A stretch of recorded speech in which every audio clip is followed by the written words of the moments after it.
감사합니다. 채원이 처음이었죠? 처음이었죠? 감사합니다.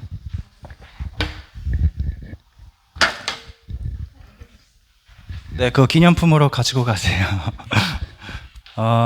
우리 오늘 말씀 본문을 함께 읽도록 하겠습니다. 신약성경 마태복음 5장 6절 7절 말씀입니다.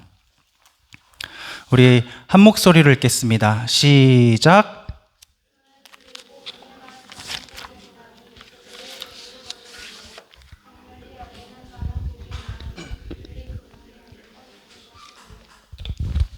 아멘. 아멘까지 여러분.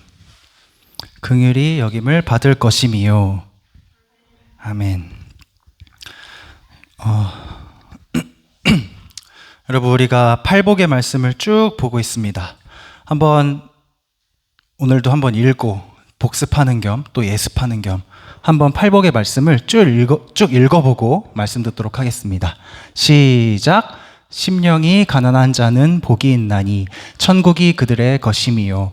애통하는 자는 복이 있나니 그들이 위로를 받을 것임이요.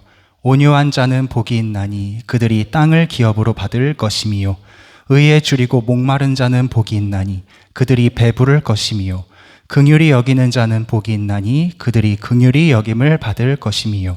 마음이 청결한 자는 복이 있나니 그들이 하나님을 볼 것임이요. 화평하게 하는 자는 복이 있나니 그들이 하나님의 아들이라 일컬음을 받을 것임이요. 의를 위하여 박해를 받은 자는 복이 있나니 천국이 그들의 것임이라. 아멘. 오늘은 노란색으로 칠한 부분 6절 7절 의에 줄이고 목마른 자는 복이 있나니 그들이 배부를 것임이요. 긍휼히 여기는 자는 복이 있나니 그들이 긍휼히 여김을 받을 것임이요. 이 복에 대해서 여러분과 함께 나누겠습니다. 여러분, 사실 오늘 말씀 어른들에게도 많이 어려운 말씀입니다. 그렇지만 그리스도인, 예수님을 따르는 사람들에게는 너무너무 중요하고 핵심이 되는 말씀입니다. 기독교의 핵심이 오늘 말씀에 들어있으니까 여러분 잘 들어주시길 바라요.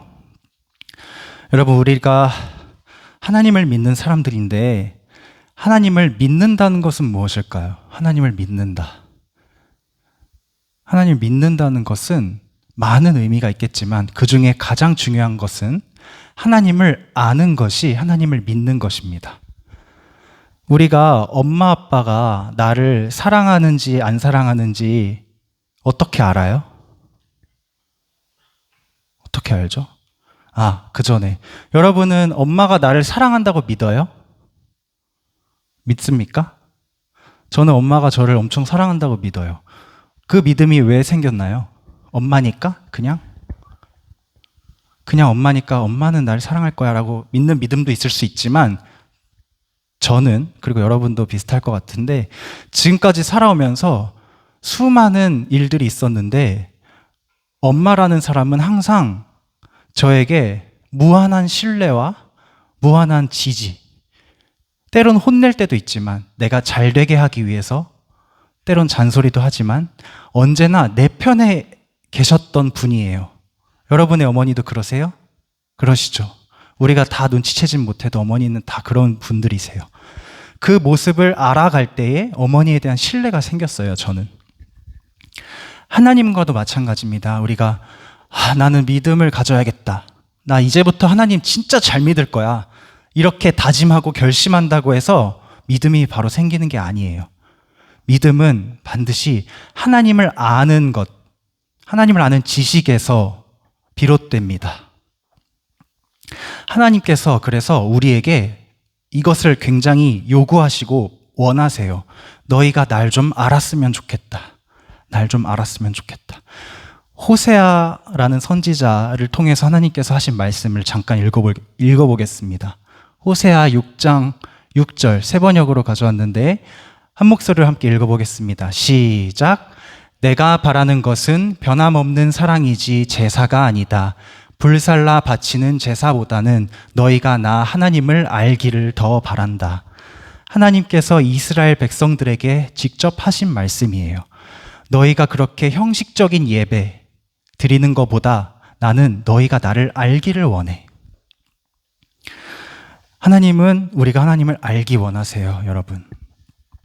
그런데 오늘 팔복 말씀 중에 의에 목마른 자, 의에 굶주린 자, 그리고 긍휼에 대한 말씀, 의와 긍휼이라는 이 두 말은요,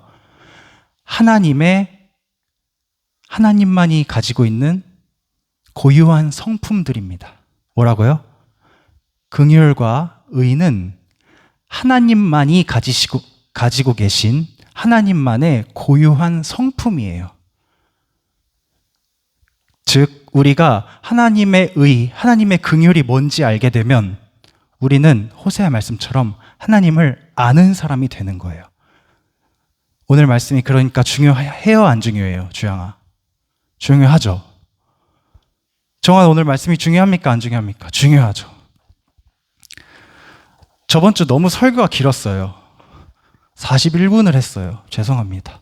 오늘은 제가 짧게 잘해볼게요, 여러분. 집중해서 들어주세요.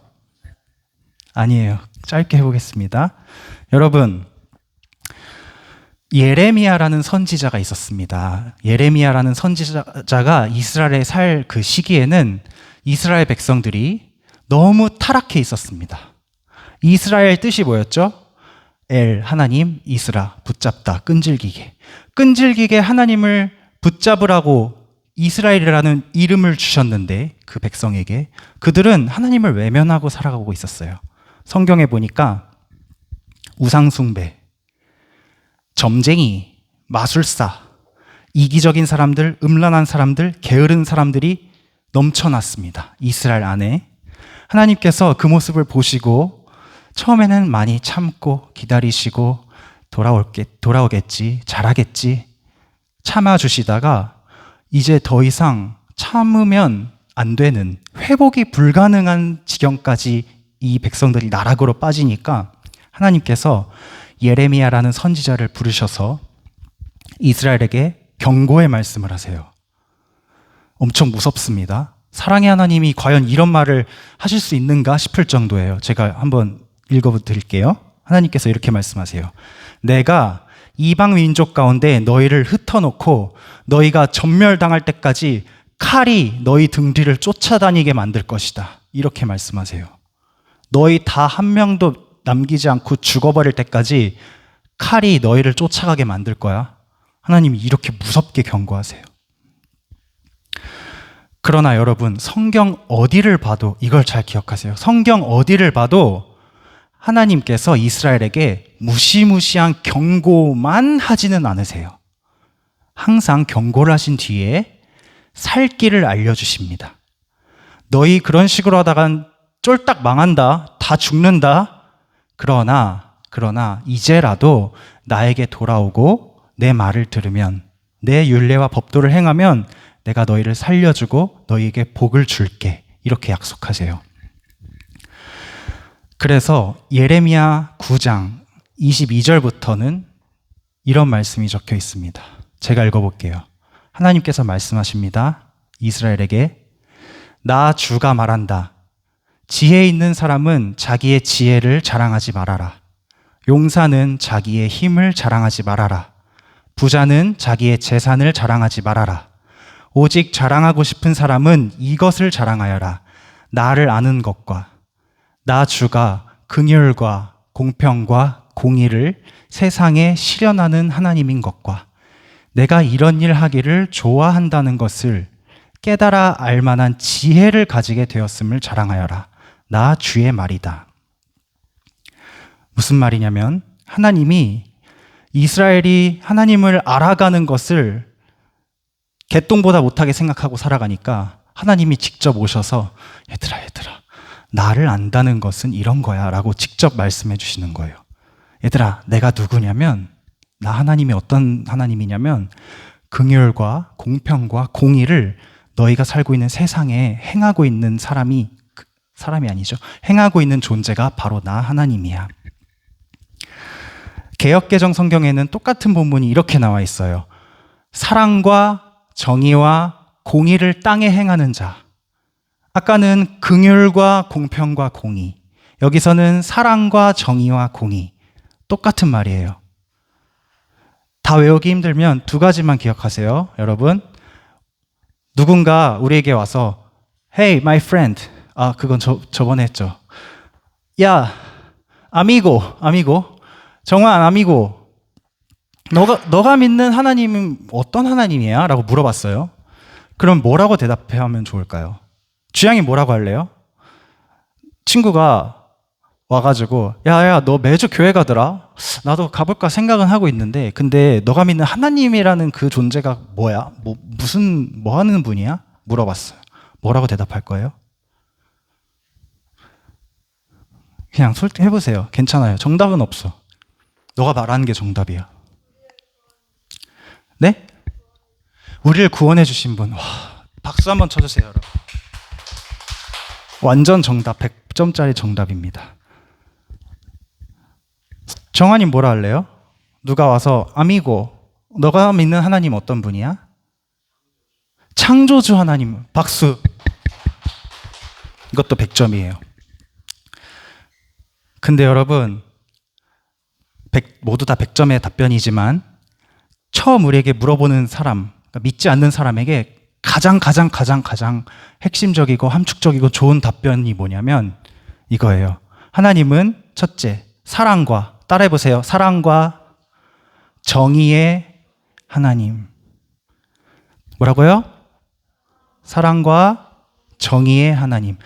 누가 와서 하나님이 어떤 분이야? 물어보면 하나님은 사랑과 정의를 이 땅에 행하시는 분이야 라고 말하면 보세요. 하나님이 기뻐하세요. 깨닫는 것이라 나는 이 일을 기뻐하노라. 여호와의 말씀이니라. 자랑하지 마. 너 돈 많은 거 자랑하지 마. 너 똑똑한 거 자랑하지 마. 너 사람 친구 많은 거 자랑하지 마. 그 다 헛것이야. 너가 자랑할 것은 딱 이거 하나밖에 없어. 너가 믿는 나 하나님이 너가 살고 있는 세상에 사랑과 정의를 행하고 있다는 것. 그거를 아는 것이 너의 유일한 자랑거리야 라고 말씀하시는 겁니다. 즉 사랑과 정의. 그리고 또 다른 말로 긍휼과 공의. 오늘 팔복 2개예요. 긍휼 그리고 의. 긍휼과 의. 예레미야에서 나온 사랑과 정의, 긍휼과 공의 똑같은 겁니다. 예수님이 또 반복해서 말씀하시는 거예요. 그러니까 우리는 오늘 긍휼이 뭔지, 정의가 뭔지 이것만 알면 끝입니다. 먼저 의의 의미를 보겠습니다. 여러분, 의라는 말에는 2가지 의미가 있습니다. 몇 가지가 있다고요? 2가지. 첫 번째 의미 1번 읽어볼까요? 시작. 하나님과 하나님께서 나를 의롭게 하셨습니다. 의는 2가지 의미가 있는데 1번은 하나님과 나와의 관계를 의라고 불러요. 하나님께서 나를 의롭게 하셨습니다. 로마서 3장 밑에 말씀해 보면요. 제가 읽어볼게요. 여러분, 이거는 교회 다니는 사람이라면 누구나 알고 있어야 하고 이거를 모르는 사람은 예수님 믿는 게 아니에요. 잘 들어보세요. 곧 예수 그리스도를 믿음으로 말미암아 모든 믿는 자에게 미치는 하나님의 의인이 차별이 없느니라.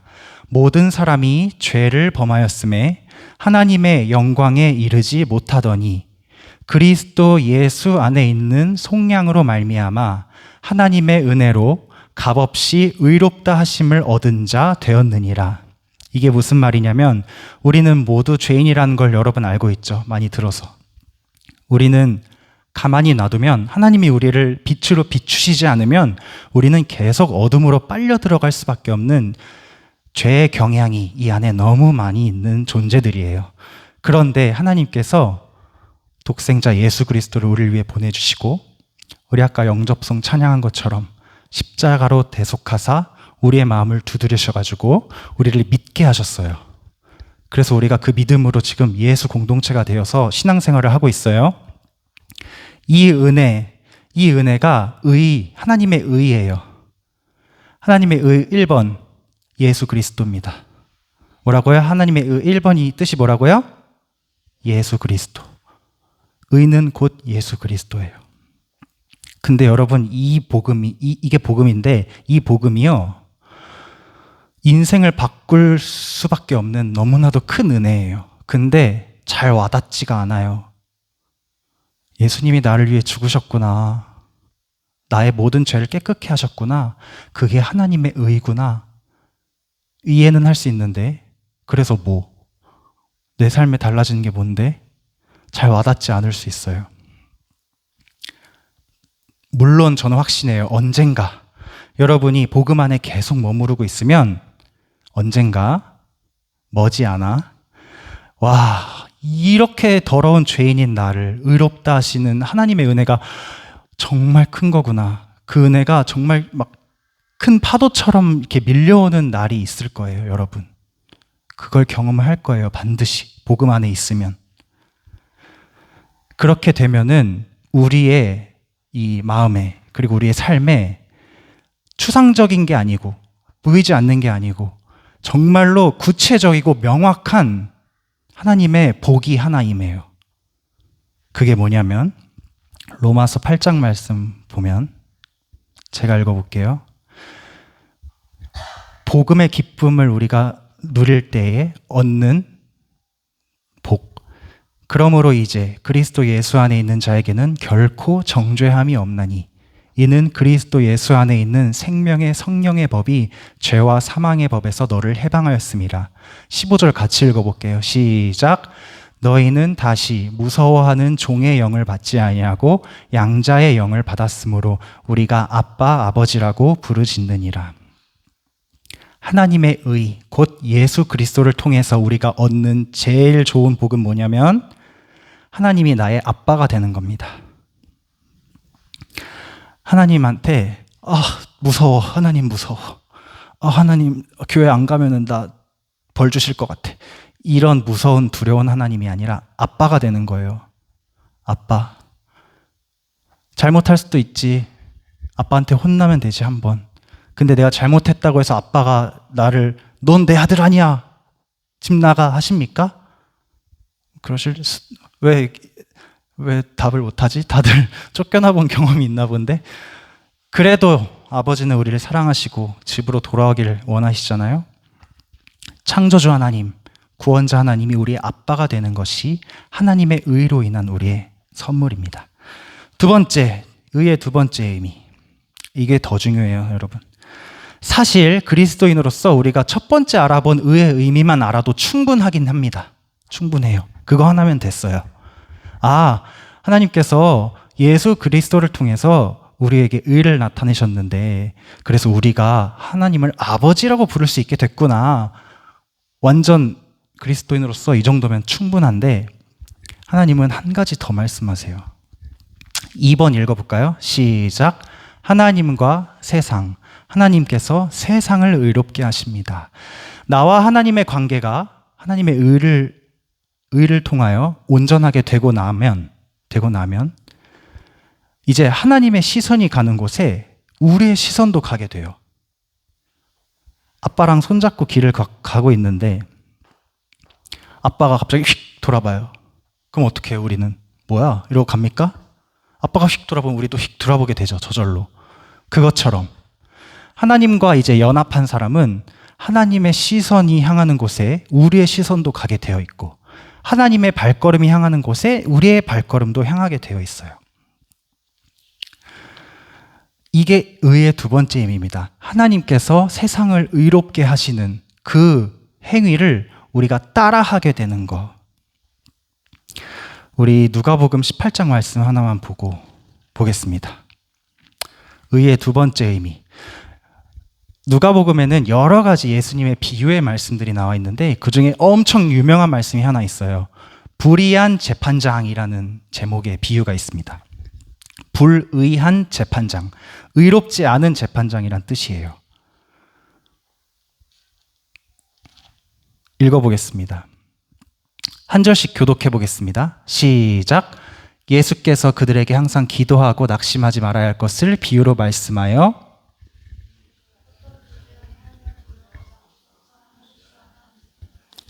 그 도시에 한 과부가 있어 자주 그에게 가서 내 원수에 대한 나의 원한을 풀어주소서 하되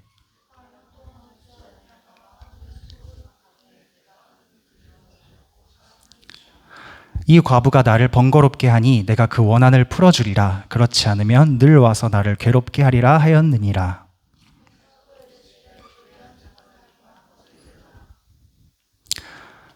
하물며 하나님께서는 그 밤낮 부르짖는 택하신 자들의 원한을 풀어주지 아니하시겠느냐. 그들에게 오래 참으시겠느냐. 속히 그 원한을 풀어주시리라. 그러나 인자가 올 때에 세상에서 믿음을 보겠느냐 하시니라. 요즘 뉴스에 어떤 사람이 억울한 일을 당해서 대기업을 상대로 소송을 걸었다. 그런 뉴스를 가끔 보는데 저는 그런 뉴스를 볼 때마다 이런 생각이 들어요. 과연 재판이 정말 100% 공정하게 이루어질까? 연약한 한 소비자와 대기업이 재판을 하는데 이게 정말 공정할까? 때로는 대기업과 대기업이 소송을 거는 경우도 있어요. 재판을 하는 경우가 있어요. 이런 생각이 들어요. 공정한 재판이 이루어질 수 있을까? 더 힘있고 더 뇌물을 많이 주는 쪽이 이기는 건 아니야? 이런 의심이 듭니다. 예수님 시절에 2000년 전 이스라엘은 지금이랑 더 비슷하거나 더 했던 것 같아요. 재판장이 있는데, 한 도시에 재판장이 있는데 억울한 일을 당한 과부의 말을 듣고도 그냥 무시해버립니다. 과부가 뭐 억울한 일 당해봐야 기름 뭐 몇 병 도둑 맞았거나 뭐 그랬겠지. 내가 지금 할 일이 얼마나 많은데 나를 귀찮게 하는 거야. 좀 제발 가. 이런 재판장이 있었어요. 하나 앞으로 넘겨주세요, 선생님. 보면 2절에 하나님을 두려워하지 않고 사람을 무시하는 재판장이라고 했는데 여기서 사람을 무시한다는 거는 막 벌레 취급하고 아이 꺼져 이런 무시가 아니고 어떤 무시냐면 내 할 일이 우선이야. 지금 내가 재판장으로서 커다란 이런 재판들이 얼마나 많은데 이거 하나만 잘 해결하면 내 평판도 높아지고 그리고 그 과정에서 이렇게 뒷돈도 좀 먹을 수도 있고 지금 중요한 일들이 얼마나 많은데 과부가 하나가 와서 기름 몇 병 도둑 맞은 걸로 나한테 재판해달라고 하는 거야. 바빠 죽겠는데. 이런 무시예요. 그런 재판장이 있었어요. 그런데 여러분, 과부는 낙심하지 않고 계속 몇 번이고 이 재판장을 찾아와서 본인의 권리를 요구합니다. 재판장님, 저 억울한 일 당했습니다. 이 억울한 걸 풀어주세요. 재판장이 말해요. 가라고요, 제발. 저 할 일 많다고요. 알아서 좀 해결하시라고요. 꿋꿋하게 찾아옵니다. 재판장님, 제 억울한 일 당했습니다. 제 억울함을 좀 풀어주세요. 가시라고요, 가시라고요. 계속 반복해서 이런 일이 일어나요. 여러분, 과부가 과부가 무슨 뜻인지 알죠? 남편을 잃고 혼자 사는 여자라는 뜻이에요. 과부는. 이 시대의 과부는 고아, 그리고 집 없는 떠돌이, 나그네, 그리고 병든 사람, 거지와 함께 가장 소외되고 약한 계층이었어요. 그럴 수밖에 없죠. 남편이 없고 이 시대에 여자가 할 일이 많지 않고 잘해야 하루 벌어서 하루 먹고 사는 그런 불쌍한 사람이었는데 그런 사람을 누가 발벗고 나서서 돕겠습니까? 재판장이 아이고 이 불쌍한 사람 내가 도와줘야겠다. 그런 착한 사람이었으면 괜찮은데 아니었던 것 같아요. 아마 과부들끼리도 서로 이렇게 말했을 것 같아요. 그만 좀 해. 포기해 이제. 가도 소용없는 거 알잖아. 재판장이 우리 뭐 사정을 들어주긴 하겠어? 근데 이 여인은 몇 번이고 찾아가서 재판장에게 큰 소리로 내 억울함을 풀어달라고 말합니다. 이게 과연 어디서 나온, 어디에 근거한 뚝심이고 어디에 근거한 용기일까요, 여러분? 출애굽기 22장에 보면 이런 말이 나옵니다. 우리 잘 아는 말씀이에요. 지금까지 많이 해서. 하나님께서 애굽에서 400년간 종살이하던 이스라엘 백성들을 끌고 나오셨어요. 출애굽하셨습니다. 그리고 시내산 밑에서 이제 너희는 종이 아니라 나의 자녀이고 나의 백성이야 하면서 하나님 나라의 법을 이렇게 제정해서 알려주세요. 우리에게 헌법이 있는 것처럼. 그 법의 이름이 무엇일까요? 박수. 그게 바로 율법이에요. 그런데 그 율법이 출애굽기 20장부터 쭉 나와요. 20장에는 우리가 잘 아는 10계명이 나오고 21절부터는 이렇게 써 있습니다. 잘 들어보세요. 하나님께서 말씀하세요. 내가 백성 앞에 세울 법규는 이러하니라 하고 쭉쭉쭉쭉쭉쭉쭉쭉 상세한 법을 주십니다. 그 중에 22장 21절부터 한번 읽어볼게요. 시작. 너는 이방 나그네를 압제하지 말며 그들을 학대하지 말라. 너희도 애굽 땅에서 나그네였음이라. 너는 과부나 고아를 해롭게 하지 말라. 내가 만일 그들을 해롭게 함으로 그들이 내게 부르짖으면 내가 반드시 그 부르짖음을 들으리라. 과부는 하나님의 율법을 자기 목숨과 같이 붙들고 신뢰하는 사람이었던 것 같아요. 재판장님, 제가 억울한 일을 당했습니다. 당신은 정의를 행하기 위해서 하나님께서 우리를 대표해서 세우신 재판장이잖아요. 율법에 이렇게 써 있잖아요. 과부와 고아를 해롭게 하지 마라. 제가 억울한 일을 당했습니다. 율법에 쓰인 대로 정의를 행해 주세요. 그러나 재판장은 아까 읽은 것처럼 하나님을 두려워하지 않는 이 재판장은 개무시합니다. 율법이 밥 먹여주니 무시를 해요. 그러나 이 여인, 과부는 계속해서 찾아가요. 재판장님, 의로우신 하나님의 뜻을 펼쳐주세요. 그게 정당합니다. 그게 하나님의 뜻입니다. 그만 좀 해라. 하나님이 직접 하시라고 해라. 재판장님, 이쯤 되면 과부도 알아요. 재판장이 자기 얘기를 듣지 않는 걸 압니다. 그럼에도 불구하고 계속 요구합니다. 왜냐? 하나님이 주신 율법을 신뢰하니까. 그들이 내게 부르짖으면 내가 반드시 그 부르짖음을 들으리라. 과부는 지금 사실 재판장에게 부르짖는 게 아니고 하나님을 향해 부르짖는 거예요. 나의 억울함을 풀어주소서. 길게 얘기했는데 이 과부의 이야기, 이 비유의 말씀을 예수님께서 제자들에게 왜 해주셨을까요, 여러분? 이 재판장, 불의한 재판장과 과부의 이 비유를 예수님께서 제자들에게 왜 해주셨어? 왜? 우리 1절에 읽었던 말씀 다시 한번 읽어보겠습니다. 시작. 예수께서 그들에게 항상 기도하고 낙심하지 말아야 할 것을 비유로 말씀하여 이르시되 예수님으로 말미암아 의롭게 된 우리는 서서히 예수님의 시선을 공유하게 됩니다. 그렇게 되면 이제 세상 속에 있는 정의롭지 않은 모습들이, 어두운 모습들이 자꾸 우리 눈에 밟히게 되어 있어요. 뭐지? 하나님께서 만드신 세상에 가난한 사람이 왜 이렇게 많은 거지? 왜 이렇게 학대받는 사람이 많지? 왜 이렇게 억울한 사람이 많지? 왜 이렇게 악인들이 오히려 더 잘 먹고 잘 살지? 정의롭지 않은 세상의 모습이 우리 눈에 밟히게 되어 있어요. 공평하지 않아, 이거는. 이거는 정의롭지 않아. 이건 아니야. 그런 마음이 생긴 사람에게는 긍휼의 마음이 찾아옵니다. 긍휼의 뜻을 전사님이 설명해 줄게요. 긍휼, 영어로 compassion, 라틴어로 저렇게 어떻게 인지 모르겠어요. 라틴어는 저렇게 되어 있다고 하는데 앞에 com은 함께란 뜻이고 뒤에는 패티나 파티겠죠? 이 말은 고통이래요. 즉 긍휼이라는 말의 뜻은 고통받는 사람과 함께 고통받는 거예요. 그게 긍휼의 마음입니다. 불의한 재판장에게 긍휼의 마음이 있었나요? 없었나요? 있었나요? 없었나요? 주희씨, 불의한 재판장에게 과부를 향한 긍휼의 마음이 있었습니까? 없었습니까? 모르겠어요? 없었죠. 없으니까 무시한 거잖아요. 도와주지 않은 거잖아요. 네, 여러분, 이 과부를 보면서 그런데 우리는 그럼 긍휼의 마음이 들어요, 안 들어요?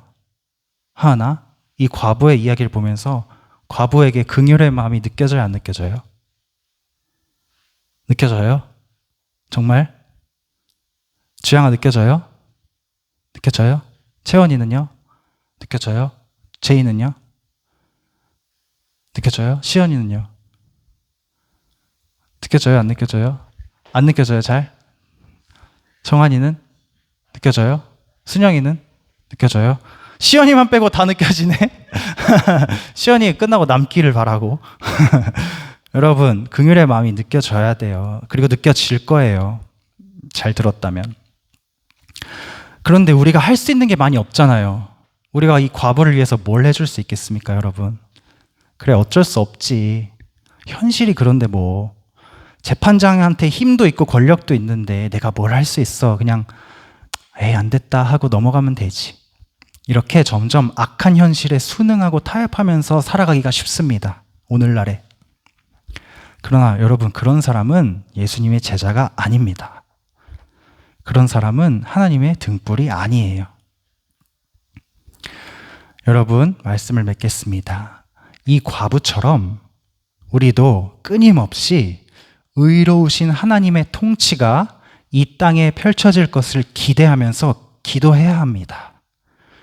여러분, 우리가 매일매일 드리는 이 기도는요, 하나님께 드리는 기도는 우리의 개인적인 기도가 아니에요.